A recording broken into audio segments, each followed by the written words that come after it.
السلام علیکم۔ تو کیسے ہیں آپ؟ ٹھیک ہیں؟ میرا موضوع ہے مرغے اور مرغیاں، چاہے وہ شوقین حضرات نے رکھے ہوں یا کسی عام بندے نے۔ میرا مقصد صرف لوگوں کو مرغوں اور مرغیوں کو صحیح طریقے سے رکھنے اور پالنے کے اصل طریقے سے آگاہ کرنا ہے۔ میری ان چند ویڈیوز میں جو کہ مرغوں اور مرغیوں کے حوالے سے تمام شکایات اکثر لوگوں کو ہوتی ہیں اور مجھ سمیت ہوتی تھیں، وہ دور کرنا ہے۔ ان 7-8 ویڈیوز میں آپ کو اصیل مرغوں کے بارے میں تمام کی تمام معلومات مہیا کروں گا۔ اس موضوع پر چند ویڈیوز بنی ہیں جو مختلف پارٹس پر مشتمل ہیں۔ اصیل کی اقسام کے بارے میں بنائے جانے والی ویڈیوز کا پہلا پارٹ آپ کی خدمت میں پیش نظر ہے۔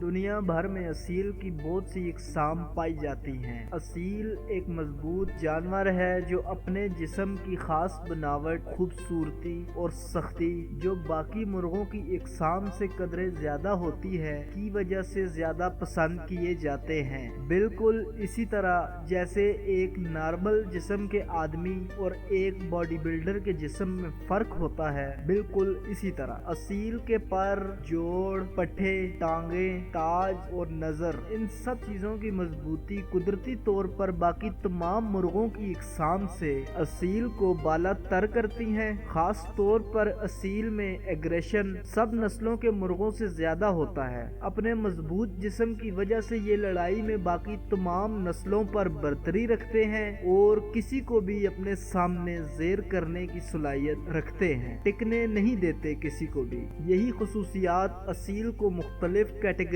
میں ڈیوائیڈ کرتی ہیں، کیونکہ جو اصیل اصلیت کے اعتبار سے مثبت پہلو اپنے ہر انگ میں رکھتے ہیں، وہ اپنے آپ کو اصیلوں کی رینکنگ میں ٹاپ پر لے جاتے ہیں اور ایک سمجھ رکھنے والے انسان یعنی استاد کی سرپرستی میں اپنے آپ کو ٹاپ بریڈ منوا لیتے ہیں۔ مال مویشیوں کی طرح مرغ پالنا بھی شروع سے ہی انسانوں کی ضرورت تھی اور اصیل مرغ کو زمانہ قدیم سے دو ہی طرح کے لوگ پالتے آ رہے ہیں۔ ایک جو قدرت کو پسند کرنے والے اس کے خوبصورت رنگوں اور مضبوطی کی وجہ سے پالتے تھے، اور اس کے ساتھ ساتھ بعض لوگ اپنی غلط طبیعت کی وجہ سے ان کا غلط استعمال کرتے تھے، اور ابھی بھی دونوں طرح کے لوگ اپنے اپنے شوقیہ طور پر پالتے ہیں اور ایک دوسرے کے برعکس نظریات رکھتے ہیں۔ اصیل مرغ کی تاریخ بھی باقی مرغوں کی طرح بہت قدیم ہے۔ پہلے پہل سب مرغ وغیرہ جنگلات میں پائے جاتے تھے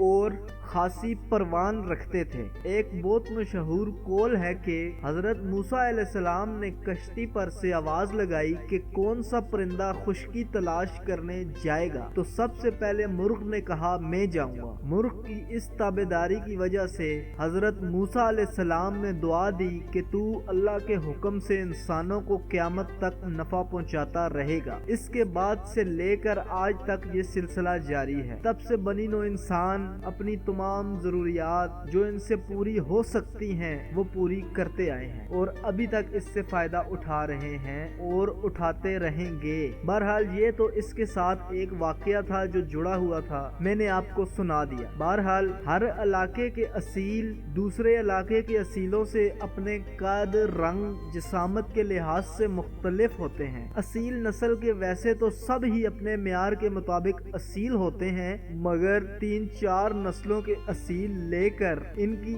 آپس میں کراس بریڈ کروانے سے اور مختلف طرح کے تجربے کرنے سے، یعنی لگاتار 10-12 سال کی بریڈ کے بعد ایک مضبوط جسم جو ہر طرح سے نارمل اصیلوں سے پائیدار اور سب نئے آنے والے جانور، یعنی ان کی ہر بار کی آنے والی بریڈ بناوٹ کے، جسم کے اور نسل کے لحاظ سے بالکل پہلے والوں کی طرح ہوتے ہیں۔ اور اگر اسی نسل کی آپس میں کراس بریڈ لگاتار کرتے رہیں تو ان کی خوبیاں اور ٹھوس ہوتی رہتی ہیں، اور ایسی ٹھوس نسل باہر کی بریڈ سے کراسنگ پر اپنے نقوش کی مہر کافی سالوں تک چھوڑتی رہتی ہے۔ اپنے رنگ و نسل اور خد و خال مشترک ہونے اور بنانے والے کے نام سے دوسرے علاقوں میں جانی جاتی ہے۔ آج کل بھی کچھ خاص نسلیں بہت مشہور ہیں اور وہ اپنے علاقے اور جدا خد و خال کی وجہ سے دنیا میں جانی جاتی ہیں اور آسانی سے دیکھتے ساتھ ہی اپنے علاقے کی پہچان کروا دیتی ہیں۔ کچھ بہت پرانی نسلیں وقت کے ساتھ مختلف کراس بریڈنگ کی وجہ سے معدوم ہو چکی ہیں اور ایک سنہرا تاریخی باب من و مٹی تلے دفن ہو چکا ہے۔